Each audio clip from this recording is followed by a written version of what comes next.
GEEK Files, 2026, April 18th. Transprovincial Airlines out of Terrace, fall 88, spring of 92. I've already mentioned that somewhere along the line, one of my mechanical mentors said, sleep is a tool, use it. And because you just get, if you get at a problem too long or doing something too long, you start to make mistakes, and you start to make really dumb mistakes. If you're not used to really long hours, you get fuzzy and you make really bad decisions. So Paul Hawkins was one of them. There's two mechanics in Wrangell, and I think there was two freighters working, and one of the freighters broke down. One of the engines had an issue.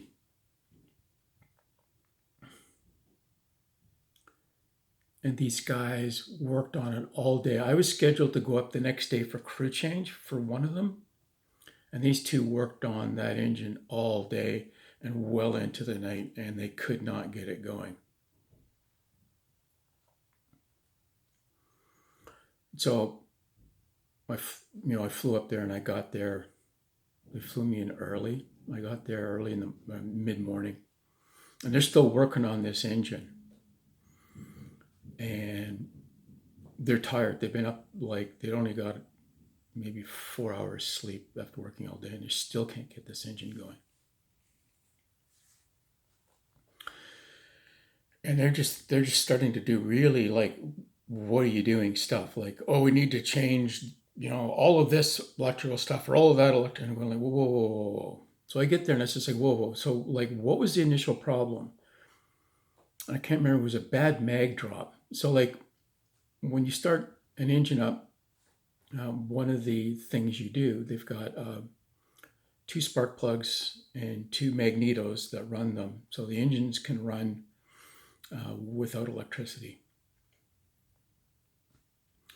And to make sure that both systems are working properly, you run the engines up on both magnetos to a certain RPM. You turn one magneto off and the other magneto off, and there should only be so much of an RPM drop. If you get too much, normally, and there's a troubleshooting thing to go through, it's usually spark plugs. So you change out whatever set of spark plugs, which are a 14-cylinder engine, that's 14 spark plugs.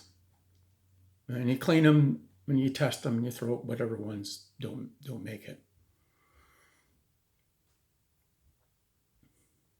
R2000, some of the double wasps are such pains in the butt to get at the bottom, some of the bottom spark plugs, that they actually spend the money and put in high-end, platinum, iridium wire plugs, because they foul less and they tend not to go bad, but they're really expensive for aircraft. So you don't do all engine, you don't do all 28 plugs that way. So I get there and I start asking, okay, so what was the initial problem? We had a mag drop. Well, what did you do? Well, we changed the plugs. And I said, did that fix it? No. And I said, well, then what did you do? And then they did something really weird. I don't remember what it was. It went after magneto timing or something. I said, well, why did you do that? Because next step is you check the spark plug wires. And what you do is there's this thing called a megohm, and it puts thousands of volts of electricity down a wire and checks for breakdowns in the insulation to ground. And I said, well, why didn't you check the leads? Well, we didn't have a megohm. So, and it couldn't be that. And they had they had talked themselves out of that for some reason. And I said, okay, hold on. And I'd run into this before, and because I developed a relationship with someone at Wrangell Hydro or something. And I called the guys up and said, "Can I borrow your megger?" And they said, "Sure." So I went up, got their megger, and sure enough, one of the spark plug leads was bad, and it's a pain. So like you solder. Spark plug lead for aircraft comes in rolls, and what you do is you um, solder the two ends of the old end of the lead to the new end to a new lead, tape it up, and use dielectric grease to lube up the new lead, and you pull it through the harness.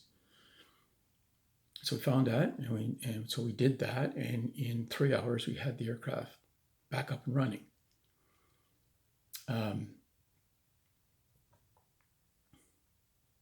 Now, I'm not patting myself on the back saying I'm a genius, because I'm not, because it's just like, that's the next step. How do I accomplish that step? But these two guys,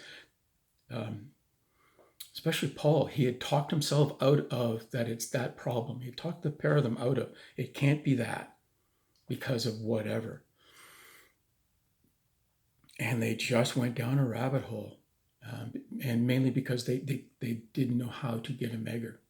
They didn't ask around. They talked themselves out of it. So yeah, and then the longer it went, the crazier their ideas got, because they had skipped this one step, and they just didn't have sleep. And it was literally, I got there, stop. What did you do?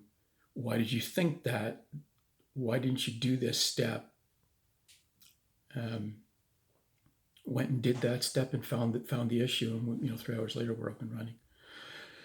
So yeah, for all of you mechanics out there, it's like Eric O says, get your plan, follow the data, and follow the troubleshooting steps. Don't skip steps, because you can wind up down a rabbit hole and not realize you're down there. Yeah. Anyway, it was a good story though, wasn't it? Yeah, these guys had parts all over the place, or pulling their hair out. So yeah, making appropriate life decisions. Yeah, I don't make any money, but boy, you get good stories.